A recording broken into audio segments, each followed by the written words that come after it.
everybody. We are back, episode 15 of the Aviation Spotters podcast. I am your host, Colin.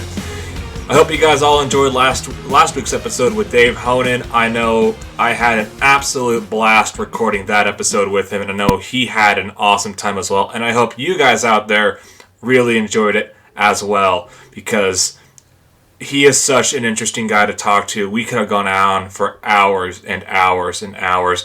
And we actually did go on for hours and hours and hours after we finished up with the interview.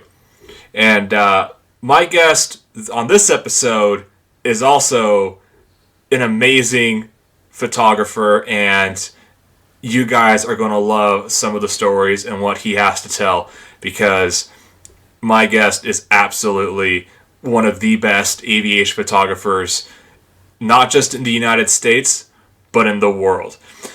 Before that, though, I just want to have a little announcement.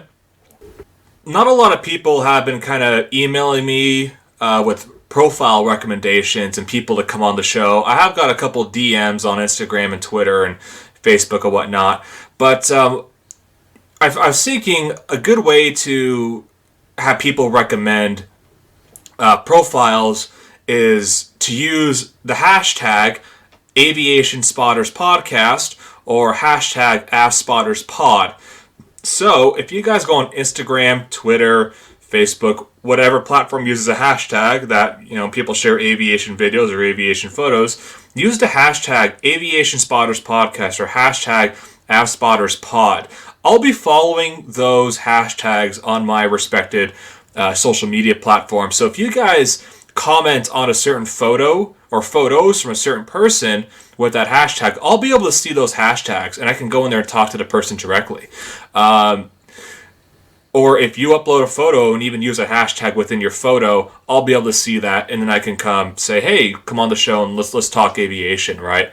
But please only do it on public profiles. I cannot see private profiles if you guys do that. So please make sure and do them on public profiles. And if you guys, want to send a profile, please send me an email, DM me. We're going to talk about that at the end. So you guys already know the drill. If you've been listening to episode 15, you guys are really sticking with it. I'm proud of you. Thank you. So you guys know how to contact me.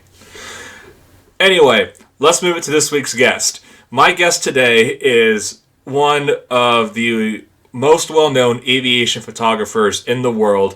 He has done freelance work for USA Today.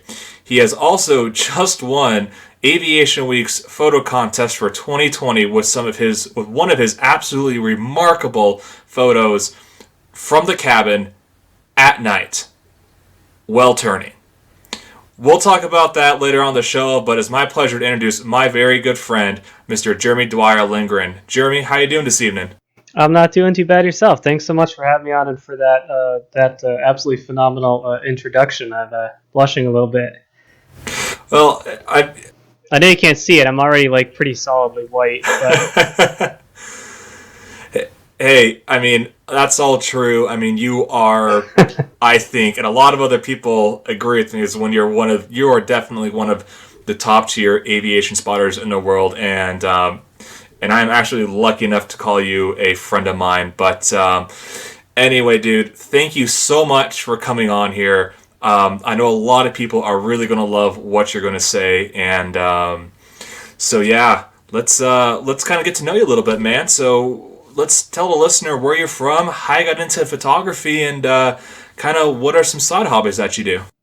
Well, that's a complicated question that has some easy answers for the first few and a little tougher on the long one. But the short version, I grew up on the East Coast outside Boston, Massachusetts. I went to college out there and then moved out to Seattle about 13 years ago. I don't know, time means nothing anymore, so some amount of time ago. But been out here for a little while now, and I got into spotting when I was very young. My first trip that I can remember, I think my parents saved up to take a vacation every year, and we were lucky and privileged in that regard. And we would fly out of Bradley, small little airport in Connecticut, and I think my first aviation photo was an Arrow L1011. I was maybe maybe 9 or 10 years old in the early 1990s. And I wanted the airplanes to get closer and fill up the frame better, and gradually over time worked up my camera equipment and saved up and scraped up money to buy bigger lenses. And by the time I got out here, it was a relatively pretty hardcore hobby, and has been a hobby slash career somewhere in between the two, kind of ever since. Do I have hobbies outside of spotting? I don't know, man. These days, not really. But yeah, big aviation collectible guy too. Well, there's that. We'll talk about that in a second because I know that you have collected some. I don't know how you got some of the stuff, but we'll talk about it here in a second. But you have also. So this guy also want to talk about what you do with your zoo photography. So you also are the, I believe, head photographer. Correct me if I'm wrong, but you're also the head photographer for the Seattle Woodland Zoo, right? Yeah, I do all the visual content management and creation at Woodland Park Zoo in Seattle, and that's pretty much across the board. Anything that requires a visual, if it's a video for social, a photo for an ad campaign, something that the vets need to be able to reference or put into a peer-reviewed journal. We do the photo or I do the photo and video for that, and it's pretty exciting, very different. What's your favorite animal out there at the zoo? Oh man, people ask me that all the time, and it's like asking for a favorite plane. I feel like it's the favorite animal is the one that is in front of me, doing the right thing at the right time. Just like the same plane is or my favorite plane is the one that's going in front of the right weather at the right time at the right moment. But I'd say that the gorillas are probably pretty up there. So is the tiger. Love the tiger. They're pretty photoenergetic. They are, and they're just yeah. I like them. They're fun to photograph. They have a wide range of behaviors, and I'm a big fan of cats. Yeah, I've seen some of your zoo photos, and they're pretty right. But you're going to need to have an answer for the favorite airplane later on, so I needed to think about that because I will need an actual answer, not just every airplane. Like we're going to need an actual answer for that. Hey, look, man. I got to make the Boeing and Airbus people unhappy. I'm a known quantity. I get letters, So just oh yeah. I'll give you an answer. Oh yeah. But I see that's a few questions down, so I got time. Oh, we have plenty of time. So you've also done freelancing work for USA Today. So I also kind of want to ask, and I know a lot of people ask, well, how do I become a photographer from these big news outlets? So if you can just explain kind of how you got into the USA Today gig, and kind of, the other flip side is like kind of what is the freelance photographer in a way for those people that don't really know what that is. Yeah, so the freelance photographer, the basic is that they go around. They're not necessarily tied to a company per se, so they do jobs on a contract basis. Sometimes they can take a while, sometimes, and you're tied, for 6 months to a year, whatever. And then more often than not, you just pick up a job when someone gives you a call, and then you finish it, and then you're done. You see a lot of it in like IT work, stuff like that too, and kind of known as the gig economy. But with USA Today, I hitched up with them maybe 5 years ago. Unfortunately, the relationship is no more as of today, as of this year. But it was a good run, a good 4 or 5 year run that I thoroughly enjoyed. But that was it took a while to work into that. So I started off in 2009 with NYC Aviation, which was a big player at the time, around 2009, 10, 11, 12, in that range, along with Airline Reporter was in its heyday around that point as well, and took over the live news and reporting. And so was doing a lot of the travel, was doing a lot of the Boeing stuff. My first assignment was the 787 first flight, so that was a heck of a way to start. And it was a combination of doing both article writing as well as making photos. And NYC ended up giving way to doing local news photography. So I'd pick up, if a staff photographer was out at one of the papers on vacation, they might ask me to fill in on something. And a local alternative weekly paper started picking me up on sports. So I started picking up Seattle Mariners games, which at some point, like, why bother going? They just lose every time, but whatever. I know, it's a heartbreaking Mariners fan. Yeah, well, that's why I still hold to the Red Sox a little bit. That's the advantage of being bi-coastal. You can pick and choose between which one's doing good. So picked up local sports, Mariners, Seahawks, stuff like that, and did parades, protests, kind of anything around the city that was happening. And then parlayed that into working with Archive, which was the predecessor to Airways magazine. And then when I ended my time with them, picked up on retainer with USA Today, offering everything from assignments, as I picked up, I think it was 3 or 4 stories with photos a month, and then the ability to be on call to help with filling in background, particularly since I had being in Seattle with Boeing and everything, a lot of the work that I was doing was stuff that you'd read, but you didn't know necessarily was me. So, it's writing 3 paragraphs of background on the 737 MAX program or something like that. And eventually picked up the choice little assignment of making a monthly photo gallery for them, which was just a ton of fun, and had a great time with that while it lasted.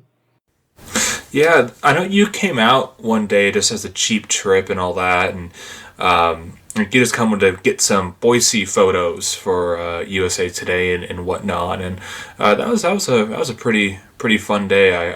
I thought, kind of meeting you out there at BOI and kind of showing you around a little bit, and you doing your own thing. And I actually had one person say, "Hey, Colin, your photos in USA Today or whatever." I'm going, "That looks like my spot.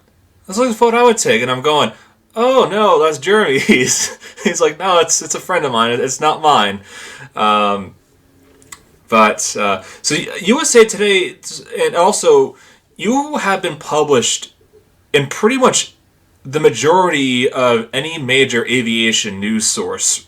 Am I right in saying that? At least the U.S. ones, certainly quite a few. Yeah. What's out of all those assignments that throughout your whole kind of freelancing work and that sort of stuff, what was your favorite assignments that you got to do on behalf of some of these outlets? That's a good question. I have 2 pretty easy answers for that. The first one was the last commercial DC-10 flight with Biman Bangladesh for Archive, and I was on staff for them at the time, and that was maybe 30 of us on a DC-10 from Dhaka, Bangladesh to where was it? To Birmingham, UK via Kuwait, and then the other one was with USA Today, and that the last United 747 flight. And both of them were so much fun. I think I met you I met you at SFO because you were on the flight and I was just out there spotting for that last UA 747 flight, I believe. Yeah, I think we did. We met up in the terminal a little bit before it went out.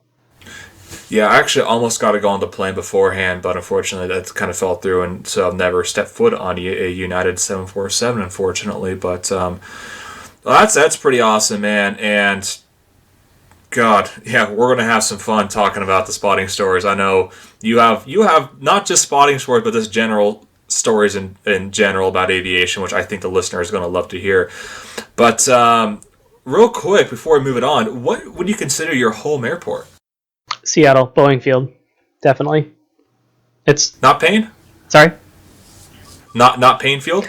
About equidistant between the two of them now, but Boeing Field's the one that I find myself at more often. It's busier, so you can just sit there and park for an afternoon and see planes come in and out. They tend to get the weirder visitors, transient airplanes and such. Military test planes tend to come in and out of Boeing.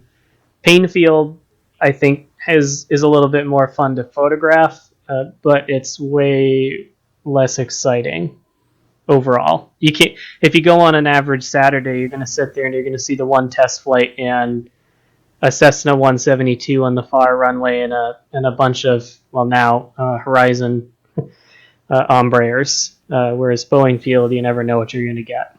Yeah, no, I agree with that statement. As last week with Dave, and I love going to BFI, and I think BFI is a great airport to spot at, and hopefully there'll be a little more action now with the MAX coming back officially, which I think us and the aviation community are very, very excited about having the MAX back. Yeah, it's been busy already. I mean, I'm sure if you've been paying attention to it, the FlightAware and Flight Radar, the boards lighten up with MAX flights this week. Yeah, and they just certified the first aircraft from Boeing back into commercial service. I believe a United 737 MAX 9, I believe, if I'm correct in saying. Yeah, you are. They delivered one yesterday and then another today. Yeah, so they're back ready to go, and I know airlines have already started commercial service with them. I believe Gol officially started theirs today. American has already restarted commercial service with theirs today. Really? Or yesterday. Yeah, I believe. I could it be to some employee-only test flights? I think it was an employee-only. Okay, because I know American did a media flight. They did. Right? And then they did the employee-only flight. All right, but I know Gol has already re-entered service. Yeah, they told American, hold my beer, and then they took off. Literally, I mean that's just like less than a week, less like a week and a half. They're already back in service, which that's great. I mean, good to see the MAX back. Hopefully, Boeing fixed everything and all that. We'll find out. It is a very pretty looking plane, though. It is. God, it's very aggressive. I feel like the aesthetics and the balance of the plane is just really nice. It is. It's those winglets look very nice, and this tail cone really, it just kind of makes the aircraft flow a lot better with that tail cone and stuff, I believe. And it's kind of interesting to think about, though, is, I've flown on the A220, and I personally think the A220 or C Series, depending however you want to say it, is better than the MAX. Oh, 100%. And I thoroughly do believe that. Same. Yeah, because if you think about it this way, the 737 has cockpit dimensions from the 707. It's designed from a cockpit from the 50s. The A320, I mean, not just a cockpit, but the whole kind of aircraft layout in general is based off the 707 way back from when. I mean, yes, it has changed here and there throughout the whole 50, 60 years of its design. The A320 is designed back in the 80s. The A220 is a brand new clean slate design, and we can talk about the Max versus the Neo versus the 220, but we'll save that for a after show discussion. But what's your thoughts on that real quick before I move it on? On which in particular? This kind of the Max Neo 220 discussion. I think they filled it. The Neo and the Max are competitors against one another from a market perspective. The 220 is kind of in a class all by itself, and for the most part, C Series or Bombardier, when it was their project anyway, it was fairly clear that they didn't really want to compete.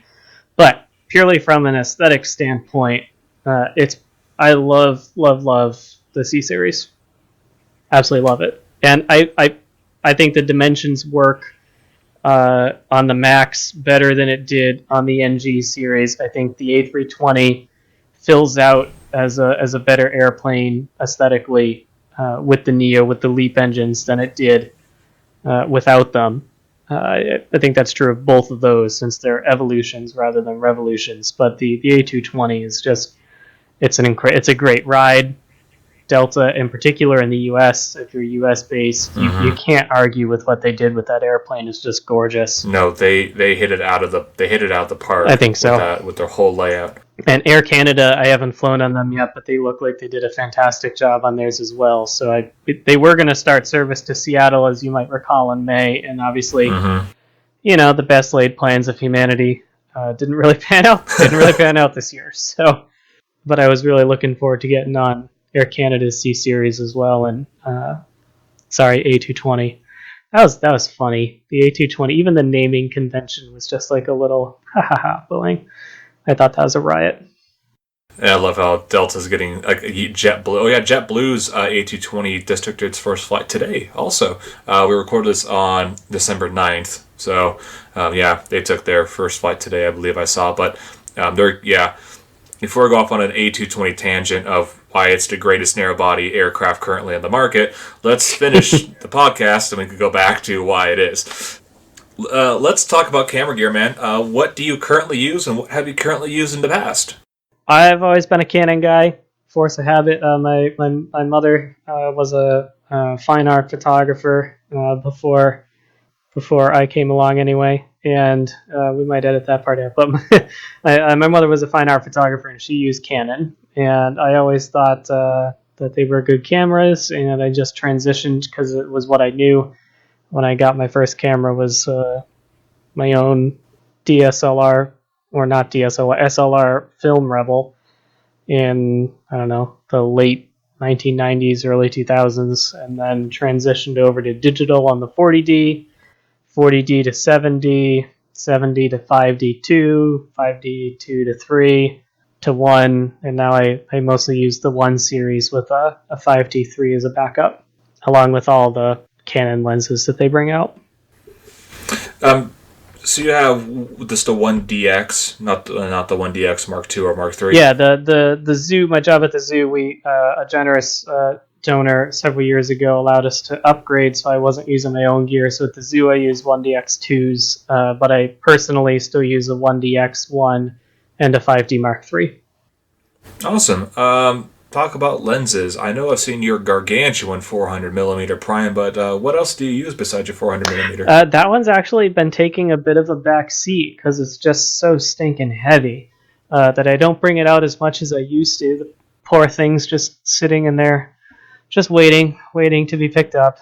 I'll take it if you. I'll take off your hands. Well, let's talk more afterward.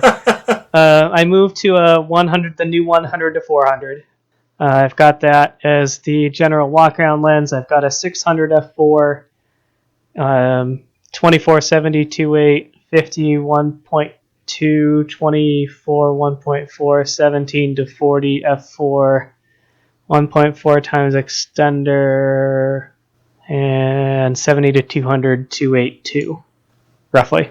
So pretty much any Canon L glass you pretty much have right now. Definitely not. I can think of several things I'd very much like to add. I'd love that new 800. All of my big prime lenses, the 600 and the 400, are the original versions, and they're heavier than hell. And I don't enjoy ice baths, so that's part of the reason why I got the 100 400. It's light, it's easy, it's still pretty sharp. It's just slow, and so if I need anything faster, or if I want the extra distance, I'll use the 600, or I'll break the 400 out of the closet, and it's always happy to see the light of day. But the 100 400 is slow, though.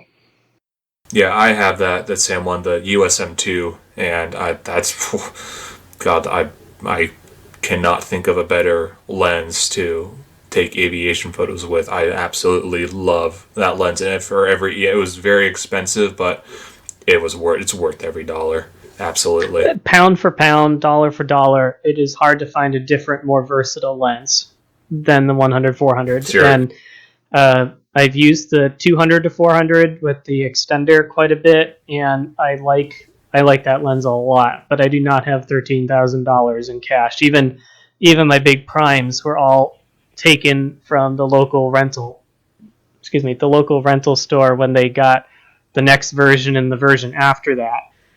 So I got a good deal on them. I appreciate that they helped make that happen. But otherwise, there wasn't any way I was getting any of those. So yeah. But eventually, the 200 400 will do the same, and then I will probably try to add that to the arsenal. That competes with the 100 400, but even that isn't quite the same range when you need that wider end. The 100 starting point is it's so good. I really agree with that, and I hope one day that Canon makes that 100 to 500 for the mirrorless R mount, into the EF mount, and I hope that they kind of bring down the aperture too a little bit. But having that extra 100 millimeters on top, especially if you're shooting full frame, would make a world of difference. And especially with that Canon quality, at 500 millimeters, that thing will still be tack sharp. Yeah, especially if they open it up and they make it like an f4 instead of a 5.6 on the top end. That will be a hot lens. That will be a very hot lens. It would be. So Canon, hey, get on that. You would make a lot of money, more than you would think, with just keeping that R. If you make that EF and drop the aperture down just a little bit, you can guarantee people are going to buy those out of stock within the first day of offering. So let's go, Canon. Come on, chop. Yeah, man, any Canon reps listening out there, you give me a call. We'll work on it. It's going to be amazing. Hey, I'll be a sponsor. You send me one, and I will preach that lens to the choir. Yeah. All right, man. Well, let's moving on, man. We're going off on a lot of tangents tonight. We should probably keep this, kind of in the podcast before we start losing viewership. What is your favorite airport to go spot at? I'm assuming it's still BFI. No, probably my favorite. So for me, when I'm thinking of airports, the longer I've done it, the more that context is king. And part of it was built in for USA Today, that a photo is more useful if it provides more context. And so when I'm considering making a photograph, I'm primarily considering my audience.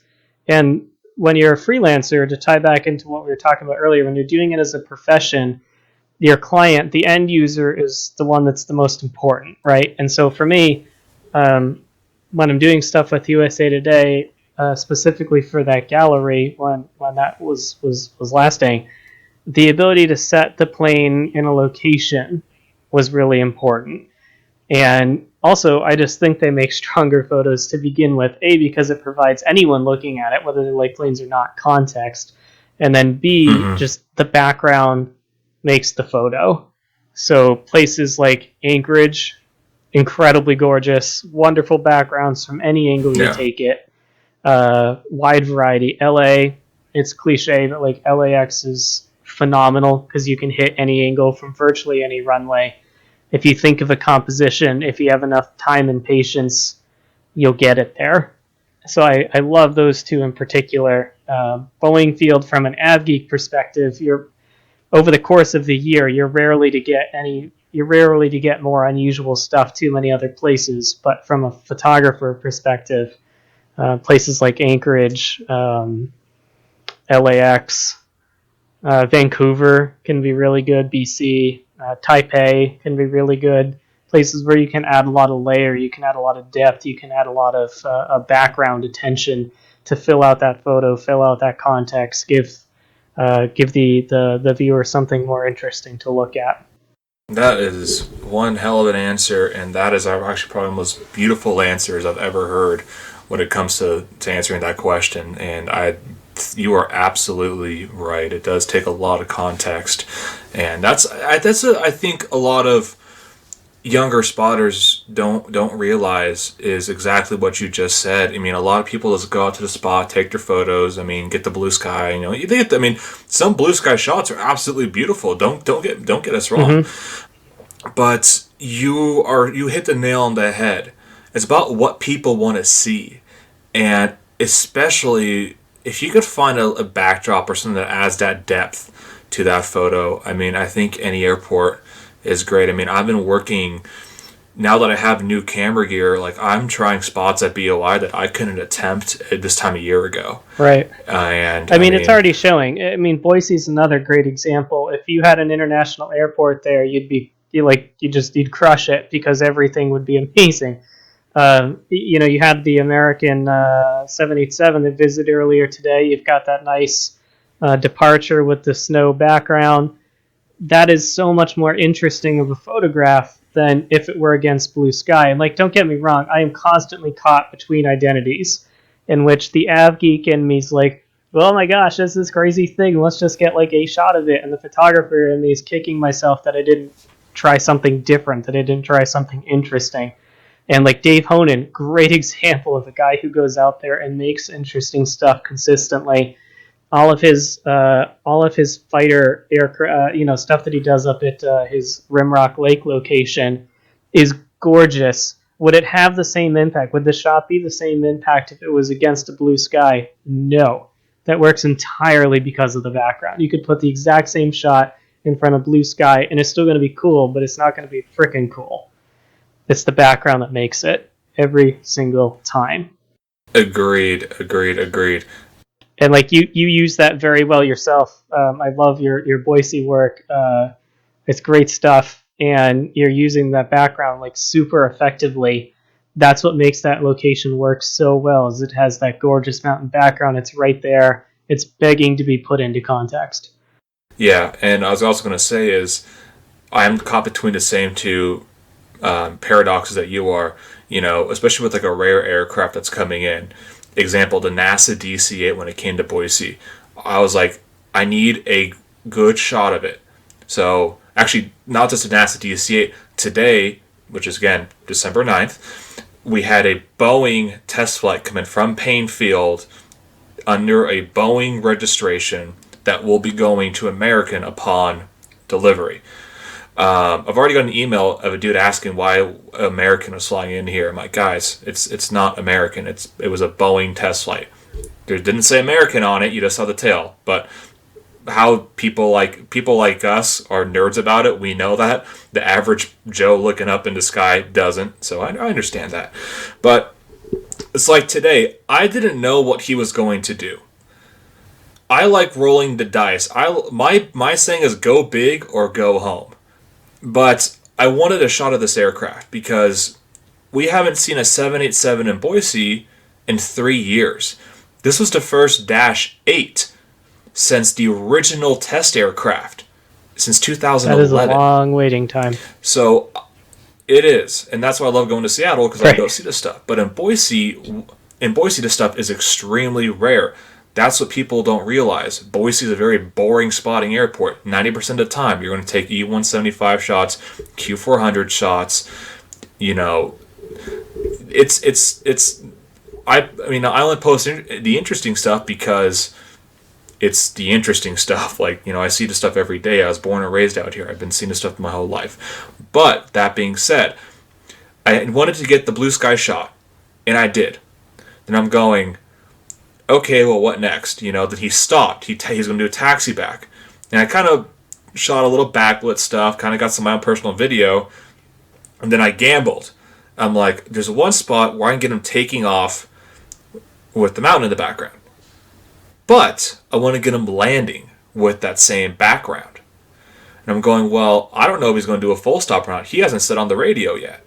So I gambled, and I went to my landing spot, and I went to forego the takeoff shot if it was potentially not going to happen, even though I got 2 landing shots. And I'm glad I did, because I rolled the dice and the gamble paid off because he did a full stop and he had to sit for 10 minutes. That allowed me to get to my other spot to get him taking off at my other location.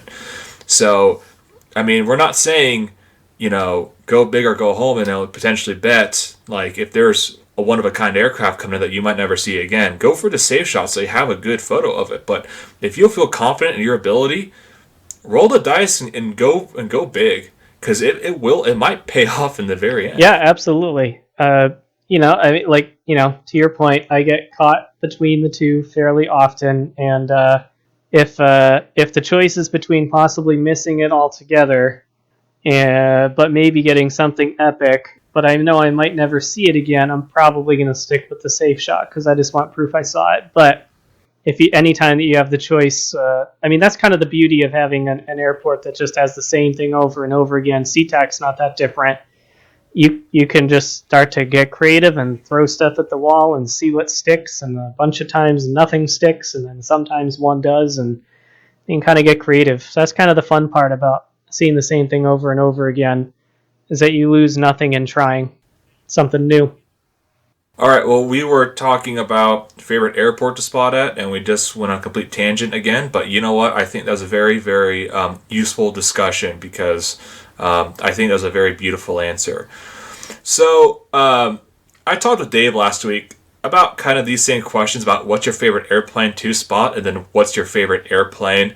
So, I think we're just going to combine those two questions. What is kind of your favorite airplane to spot, and also kind of what is your favorite airplane of all time? It's cliche, but I love the 747. It's gorgeous lines, nicely balanced, looks good in almost any paint scheme. It's just a fun airplane. That's my favorite airplane overall. That said, if you put a series of DC-10s and MD-11s landing in front of me from now until the end of time at a quarter angle, I would never get bored. Love that angle. Love that plane. So I was actually just about to say, I remember on your 400 millimeter lens hood, you have a KLM MD-11 sticker. That's true. You also have airline memorabilia of the Mad Dogs, and you were on the last passenger DC-10 flight ever. So am I right in saying that anything McDonnell Douglas, you are all for? Oh, yeah. That's, I love Douglas airplanes.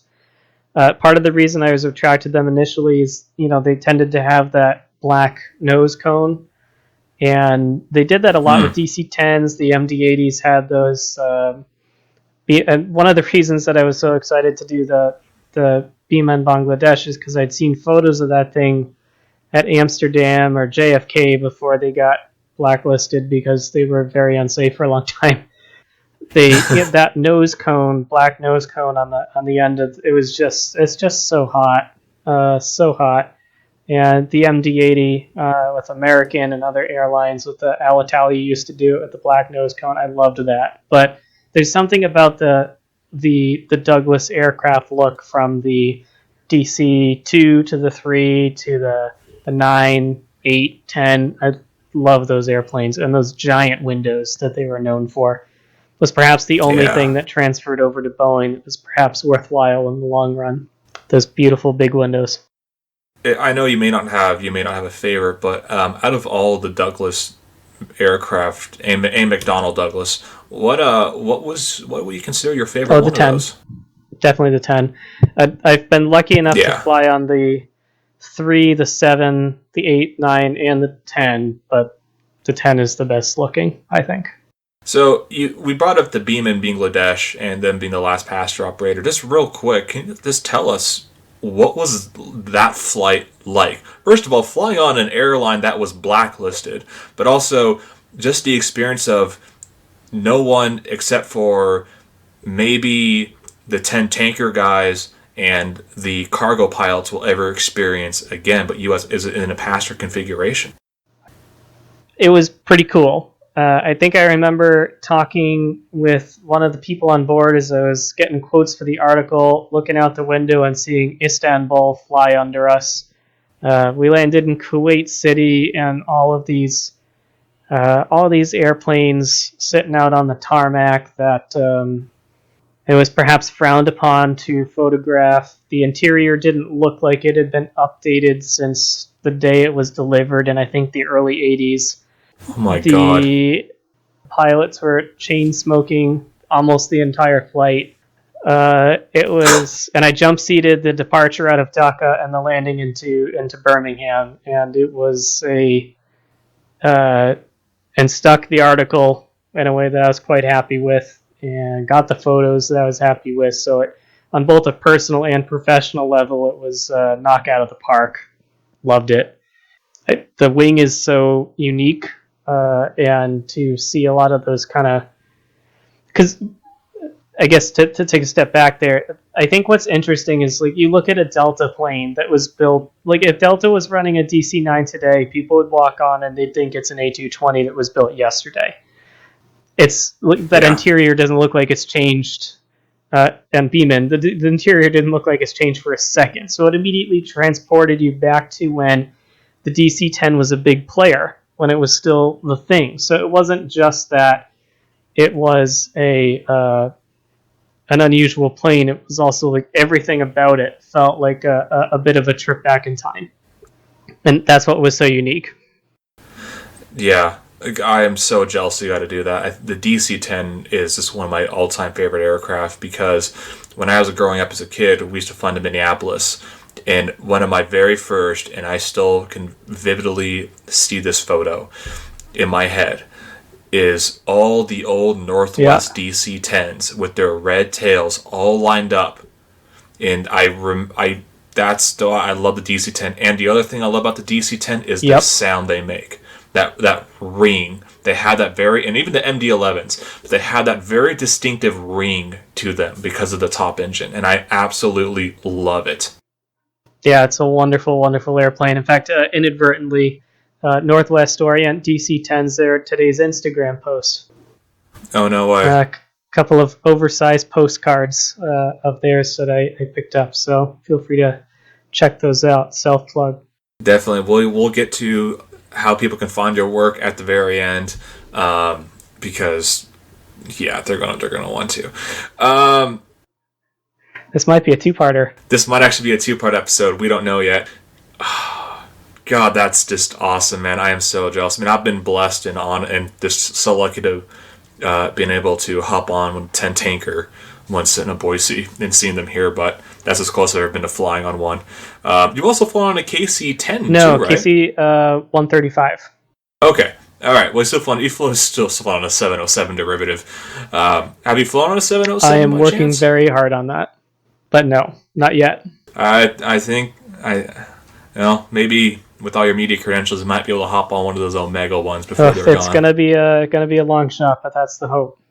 Yeah. Well, you can't go to Iran anymore. No. So, and they actually no, Saha retired. Theirs are gone. Theirs, MIT's is gone. So I think it's just the Omega and some Israeli Defense Force one, and the Omega one seems a lot more likely than the Israeli Defense Force one. So that's where I'm going to put my eggs. And they also got some of those U.S. very top secret 707s also that they are not going to allow any media inside unless they completely take out the interior of it. So, yeah. All right, man. So, do you even have a least favorite aircraft to take a photo of? Or do you just kind of like all aircraft deserve a photo? That was an interesting twist you threw there at the end. Like, does an aircraft deserve a photo? I don't know. That's a weird question. I'll have to think about that one a little bit more. But not really. There isn't any aircraft that I dislike. There's ones that I don't care as much about, but like I'll be fine if I don't see a Q400 for a while or a 737NG, but I like them. They're fine. They don't get me excited anymore. When I first moved here, I was thrilled to see a Q400. I drove out to SeaTac and I sat under there and I shot the same exact angle against blue sky for like a week of them, and then I was like, I think I've had enough. Yeah, and I think you could have just well, I mean, that being said, they were still in the old Horizon livery, actually like Horizon, and then you had the Alaska, and now you have the current Alaska and all the college schemes. So I mean, there was some variety in there. You got to go out and see them every so I have often. Fun shooting them now for the exact same reason I was talking about earlier. I can mess around with them. If I screw up the shot and it didn't pan out, whatever, just wait 10 minutes and there'll be another one. So they're fun now because I get to play a lot with them, and I think they're a neat plane. But I'd be okay if I didn't see one for a while. Yeah, no, I love flying with the Q400. I think it's one of those aircraft that that will get me home anytime if they're not on maintenance delay. But I digress.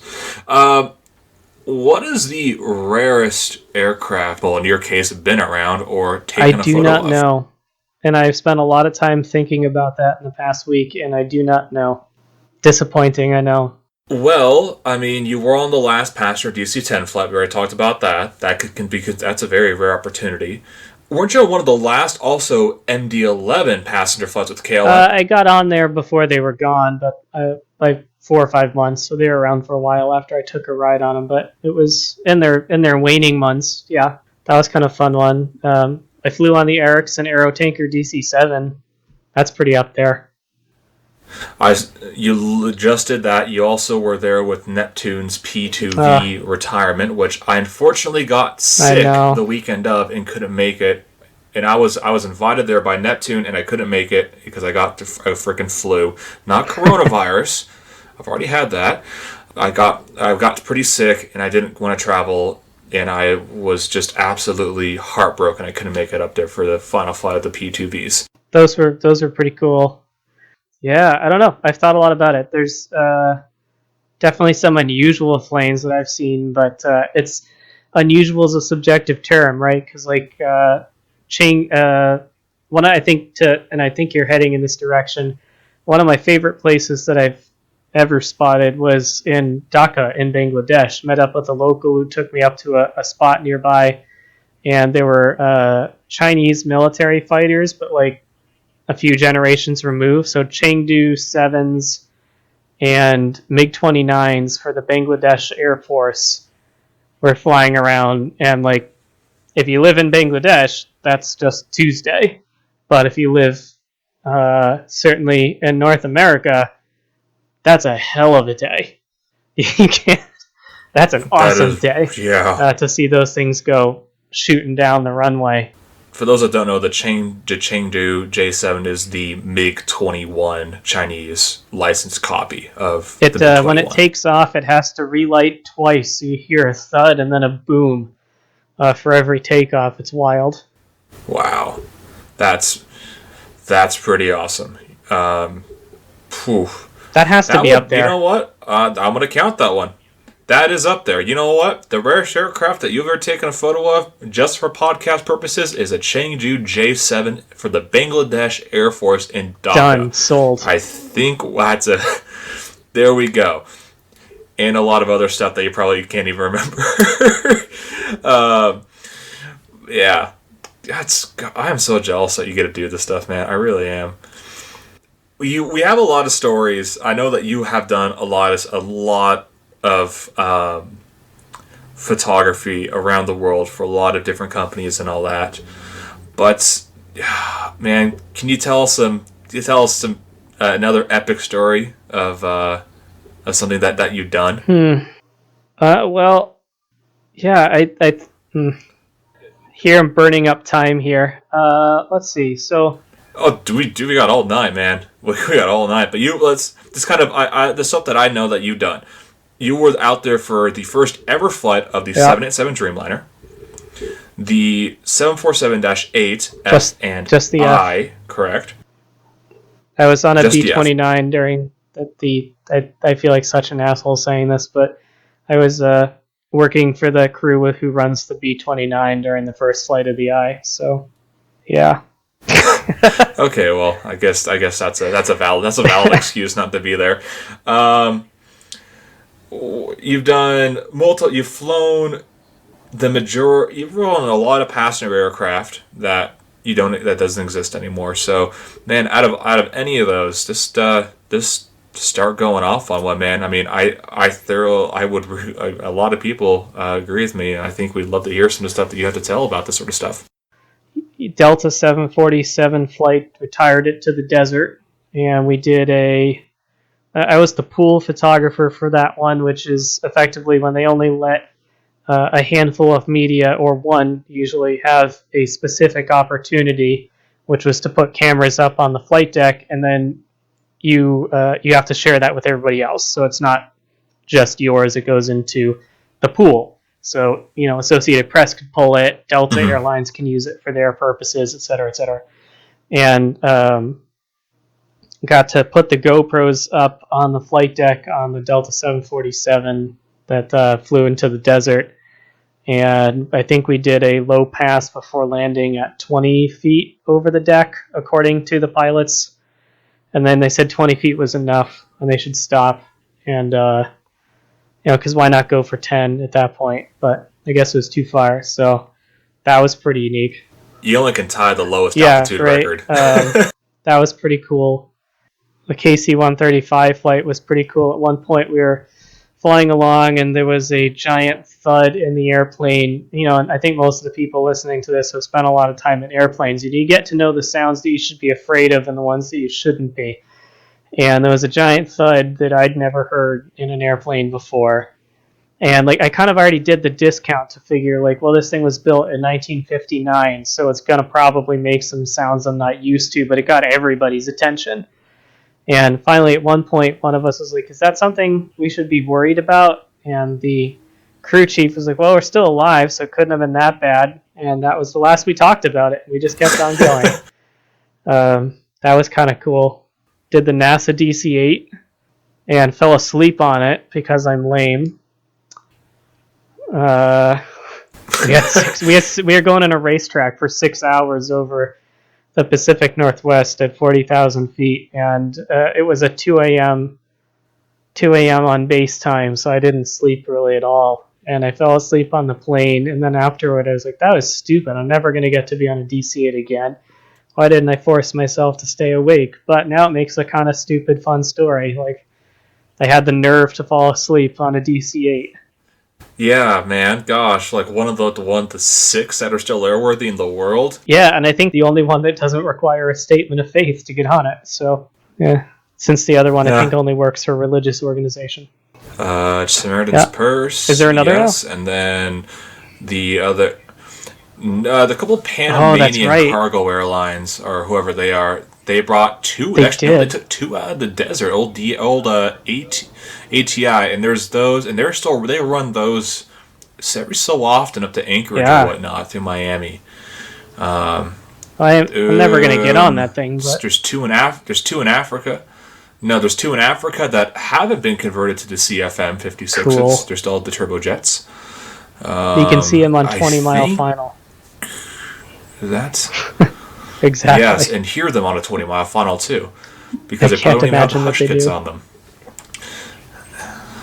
No, I think that's it. So I think the DASA one's probably the only passenger one left out there. Quote passenger. You have to get NASA social media, a lot of that sort of stuff. Have you ever been on Sophia by chance? No, that one has been hit and miss repeatedly. You have to set aside 3 whole days to do it. And then the scrub rate is pretty high. So I've never really had the time, which I should just make it at some point if I can find someone to take an article on it one day. But I'll be your assistant. Yeah, sure. Done. Sold. But they require 3 days. You have to be there the day before for egress training, the day of the flight. And then they're all overnights because it's a telescope, and telescopes, I'm told, don't really work as well in the day as they do at night. So that's fake news. Come on. Yeah, I haven't verified it personally, but my eyes did hurt after I looked directly into that eclipse. So there might be something to that. I did not look into an eclipse, but they require a day ahead for evacuation training. The day that you're there, you have to go for mission briefing, and then you get on the plane, you fly 12 hours on a red eye, effectively, and then you have to be checked into a hotel for 12 hours before they will let you leave. So it's really? A 3-day affair. So they make sure that you don't drive yourself into a pole 3 miles outside of Mojave. Sorry, Palmdale. Oh, well, that's... Because you're too tired? You know what? That's a good... that's a good liability right there. Yep. For the insurance problem. Yeah, you have to sign off it, and the hotel, they may have changed it, but at least at the last time I looked into it seriously, the hotel has to sign off that you didn't leave your room for 12 hours. Wow. Damn. I forgot to ask this question, but what's your favorite event or location outside of general airport spotting? That's a good question. Oshkosh is always amazing. It's chill. It doesn't have... it lacks, the excitement and vibe of some of the bigger air shows that you can go to, but it's chill. The people are great most of the time. It's just a lot of fun. It's easy, and you get to see a bunch of rare stuff and they're airworthy that you generally don't get to see anywhere else. Red flags are fun for a similar reason, though they're also really hot. I don't like being hot, so yeah, I'd say those two probably. Some of the most fun. All right. What about you? Have you made up to... Oh, you're flipping on me. All right. Yeah. Well, what you got? All right. Okay. Well, let's see. I love going out to red flags as well. I love shooting the military stuff out that way.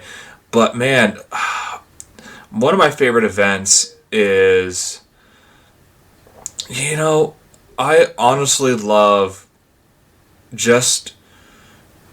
I really haven't thought about this. You just caught me off guard. Good job, Jeremy. You just stumped the host. You just stumped the chump. It's the easiest way to get invited back. Yeah, or That's not. what I meant. No. I mean, you're an interesting guy. People are going to probably ask to have you back. Jokes on them. I really don't know, to be honest. I mean, I love going out to Red Flags. I used to love going out to Jedi Transition, or Star Wars Canyon. Unfortunately, that's just hasn't happened. And I know there's other places around the Sidewinder, but I talked about this with Dave's episode last week. Is I had help from an individual, and I found my own little slice of low level heaven in Idaho. And I'm not going to tell people where it's at.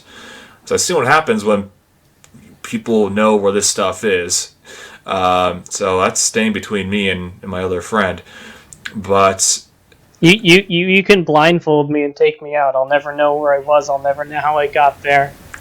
I'm a very compliant person in the back of a car. You know what? I'll make you sign an NDA. It's going to be notarized and has a legal document. So if you say anything, I have legal authority over you. Sold. I'm very, very good at signing waivers and NDAs. Yeah, in front of. All right. Well, maybe we'll see. But this area where I go to, I'm at a cell service. I'm in the middle of the Idaho wilderness. Well, I say middle. I'm in the Idaho wilderness. I have a gorgeous scenery, and it's just peaceful. And then A-10s fly through it, and then it's peaceful again. So, I mean, in that general sense, I think my favorite event has to be the Red Flags, and just any other air show I go to. I mean, going to an air show is just a great event because you're with like-minded people. You get to take photos of airplanes, cool airplanes, boring airplanes, just airplanes, and cool photos of boring airplanes. But you also get to meet a lot of people out there too, and that's what makes these events worth it. Is you get to meet new friends. You get to be exposed to more, not just culture of where that person's from, but their history and their background in aviation photography, and you get to hear their stories. And that's why I love talking to you on this specific episode, is because you have some absolutely phenomenal stories that not a lot of people would have ever known about, and that people would love to hear because you can share those stories. And that's why I wanted you to come on to share those experiences with the listener out there, because a lot of the people will never ever fly in a DC-10 unless they go fly the KC-10 for the Air Force, or they go fly an Omega one, or unless people get media on the NASA DC-8 flights. And by the way, getting media with NASA is extremely difficult to do. It's not easy. In that sense, meeting the peoples at just every air show in general, or every big event I love going to, because we get to meet new people. We get to be exposed to new people. And that's why I think one of my types of events is when I'm able to socialize with people and get to know them. I think that's kind of the heart of spotting, though, isn't it? That it's just as much a social event as it is about the planes, as it is about the photography. It is. And that's what people need to realize is, be social, get to know one another, especially right now. I mean, the social media and getting to know people online is all well and dandy. With you, is I met you at LAX in 2015, and we just kind of talked from there. I mean, that's how we got to know each other. I met people on Instagram that I've met in person finally. I mean, it's kind of the other way around. And I really do think that, being a social person in this sphere pays dividends down the road, because you don't know who you're talking to and what doors they can open for you and stuff like that as well. Yeah, absolutely. Completely agree. So, well, man, since we started talking about that, let's start wrapping the show up, man. Do you have any tips, words of encouragement, or anything else for the listener out there? Do what makes you happy, man. Do what makes you happy. That's I think particularly as someone who's transitioned into it as a way that partly pays the bills. You get the plus side and you get the downside of turning your hobby into a career. And do what makes you happy. If you like quarter angles and blue sky, and we just spent 10 minutes talking about how they're fine, but if that makes you happy, shoot them all the heck you want. Who cares? If going out to the middle of nowhere in a peaceful place with the A10s makes you happy, do that. Ain't got time for anything else. That's well said. Um, well, where can the listener? Actually, you know what? Before we stop, we mentioned this at the beginning of the show. You have a massive airline memorabilia collection. Can you just elaborate on the stuff that you have and you have collected? Because you have some absolutely amazing stuff. Yeah, I guess that's somewhere between a hobby and a problem. It's kind of hard to say. Especially this year, it's kind of gone crazy because it's not like I can go out and fly anywhere. At the rate I once did. So now I'm just constantly looking for estate sales on eBay. But anyway, yeah, I've been collecting heavily for maybe 4 or 5 years now. And it got jump started 2 years ago when I bought some guy's entire 5,000 piece estate from Omaha, Nebraska. And that was kind of crazy. Flew out to see him off a Craigslist ad, negotiated it, and then bought 5,000 items, 7 full tote tub things, storage totes full, and brought them all back to Seattle. And what really jump-started, that's kind of when it probably turned into problem, if I'm being honest, but a good problem. So yeah, I like specifically collecting between the time period of 1955 and 1972. So that would have been when the DC-7 was at its prime and the L-10 49 Super Connie. I probably said that wrong and someone will email me about that, but the Super Connie, will make it simple.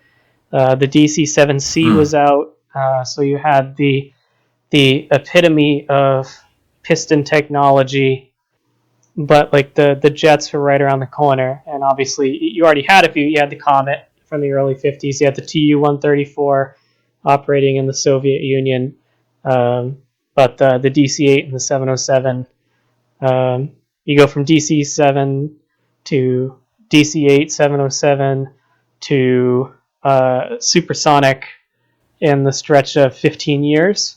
And then step down to the 747. That's just bonkers to me. So I love focusing on that range. And so a lot of the stuff I've got is from late 50s to early 70s.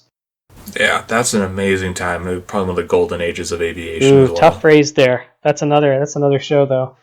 Yeah, I think some of the neater pieces, I've got an American Airlines 707 Astrojet poster from 1961.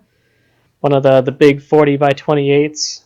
Got a bunch of Boeing brochures, 600 ads, about 1,000 different safety cards, everything from the Strato Cruiser to the 7810, and everything in between. It's a lot of fun, dangerous, but fun. Expensive. Yeah, now I'm kind of wheeling and dealing on both ends. So if you want some safety cards, come find me. Specific. I have a very specific card I'm trying to find. And for the listener out there, I'm trying to find a Northwest Airlines 727 in 200 in the bowling shoe one. And this is the one right before they retired the 727. The reason being is I flew on that aircraft as a kid, and that's the aircraft that got me into aviation. And I really want that safety card. So if you have one or anybody else has one, if you have one out there, listener, and you give me that, I'll put you on the show. Don't care who you are, you're coming on the show. So what year would that have been about? They retired that aircraft in 2003, so I think up into from like 97 to 2003 maybe. Okay. So I think in that sort of frame, but one last question for you before we really wrap up the show. Besides the Beeman Bangladesh DC-10 flight, what trip was your favorite trip of all time that you've ever taken? I think it's still the United 747 last flight. Just hard to beat. It was a lot of fun. And I shot that in film. which was a great challenge. Really? Yeah, I did 2 rolls of film on They said do vintage, so I took that seriously, and I brought a 1970s camera and shot part of the assignment in film. That was pretty fun. All right. And you guys also did a circle over San Francisco too, right? You flew right over the Golden Gate. They kept you guys pretty low. Also. We did. They shot. They didn't do a circle, but they shot. I can't remember the name of the approach, but it was a pretty low track over the city with a real low bank over the bridge. I was on the opposite side, so I didn't see the bridge, but I heard everyone gasping at the bridge, so it sounded like it was pretty cool. Also, I remember that you guys had mechanical issue. Yeah. And you guys had to sit on the edge of the runway. I have to tell this story because I was up there at the spotting garage because SFO, when there's a big event, SFO is a really awesome airport administrative-wise because they let the people use the Westfield parking garage. Do not use the Westfield parking garage if you do not have permission, people. Do not do it. You will get in trouble. But we all had permission to be up there. We all wanted you, at the 747 to take off on 28 left. Unfortunately, there was a mechanical issue. And you taxied over to hold on 28 right for 25 minutes. At that same time, I don't think you guys could see, but their stairs went up to the backup 747, and all of a sudden the lights went on and the APU turned on. Now that I did not know. And we're all yes. We're all thinking, oh God, here we go. There'll be 2 United 747s back at the gate. No. So, we're all going, okay, he's going to take it nice and short, nice and long. Wrong. You guys were up like a rocket. Oh yeah, he got up real quick. And nobody was expecting that from the parking garage. We're all going, are you kidding me? So I had it's a semi-decent little heat hazy shot of the rotation with the water, with the runway. And I don't think anybody got a very decent shot because it was really early on the wrong runway. But still, I mean, just being out there and experiencing that. My first time spotting in SFO. And I remember the radio call sign that the pilot made, and I believe the call sign was United 747. Yep. I believe. Right. When the pilot said, SFO tower said, United 747 Heavy clear for departure runway 28 left. Thank you for 50 years of the 747. The pilot said, clear for takeoff 28 right, Queen of the Skies 747 nice. Heavy for his final takeoff call, and that was awesome. That's one thing that was one of the best spotting days of my life because I've taken one shot of United 747 previously, and that was with Mount Rainier in the background on my first ever Seattle spotting trip. Thanks to Daniel Gorn, who was doing 90 down the freeway coming from Painfield because it's diverting. So shout out to Daniel. Thanks for getting me there in time because I absolutely adore that photo with Mount Rainier in the background. And so that's kind of a little story that we kind of have together on the opposite end, spotter and traveler. But I had to ask that question because you had taken so many trips, and also kind of wrapping up here. Thank you so much for everything you've done for me. You got me involved for a little bit with NYC Aviation, and I just want to say thank you for being a mentor to me and being a very inspirational person. A lot of what you've taken has rubbed up on me, and I've tried to do my best to kind of replicate what you kind of do. So just thank you for everything you've done for me and just being an amazing friend over the past couple of years. I appreciate that. That's very nice of you. Thank you. And it's been absolutely a pleasure to have you in my life as well. I look forward to that continuing. Yeah, hopefully next time I'm in Seattle we can go have some lunch or something like that. Anyway, man, so the big question is, where can everybody find your work? You've talked about all these stories, all your memorabilia, all the photos you've taken. So where can people find those photos? And they're in a lot of places, but where can people find your specific work and support you as a professional photographer that makes a living off of this Well, sort of the stuff? easiest place you can find me is Twitter at photojdl, my initials. I'm not using that as much these days, which is a shame because it's where I have the strongest following. I've switched more over to Instagram, photojdl2, because I'm stupid and had photojdl, lost the password, forgot. Anyway, I have both, but I only use the one with a 2. There isn't actually a 1. That's also me, but I lost that one as I mentioned, and so 2, photojdl2. But you can friend either of them, but nothing's going to happen at the other one. That's my fault. Anyway, too much information. I'm also on Flickr. What is my Flickr handle? I don't really pay attention to that. JPL Photo Archives. And there are, says 46,303 photos on there. So that should keep you busy for a while. Instagram is curated, so I tend to pull things specific to an item that interested me that day or something in the news or whatever. Flickr is just a dump of everything, and all the historical stuff that I've taken, I've been gradually photographing all the collection. All of those are in high-res, public domain, Creative Commons download. You can do whatever you want with them, look through them all in detail, go nuts. So those are available for anyone to use at any time, any of the historical stuff. Awesome. And if people are interested in your zoology photos, where can they find those also? Pretty much anywhere that Woodland Park Zoo exists, so zoo.org. Someone in the late 1970s or early 80s really thought ahead on that one and got zoo.org locked down before anyone else did. Well played, whoever that was. Nice. Woodland Park Zoo exists on Twitter, YouTube, Facebook, any of the major social media handles, and a lot of the work that you'll see there will be mine. Awesome. All right, well, make sure to go give Jeremy a follow. You guys will not be disappointed, especially some of the older stuff that he has taken. I remember I flipped through some of these photos growing up, and I'm going, oh, I wonder who took these, and I'm going, well, now I'm talking to him. So do yourself a favor, go check him out, go give him a follow, go support his work. He does this for a living. You trust me, you will not be disappointed at all. Anyway, guys, this is the part of the show where I also do my spiel.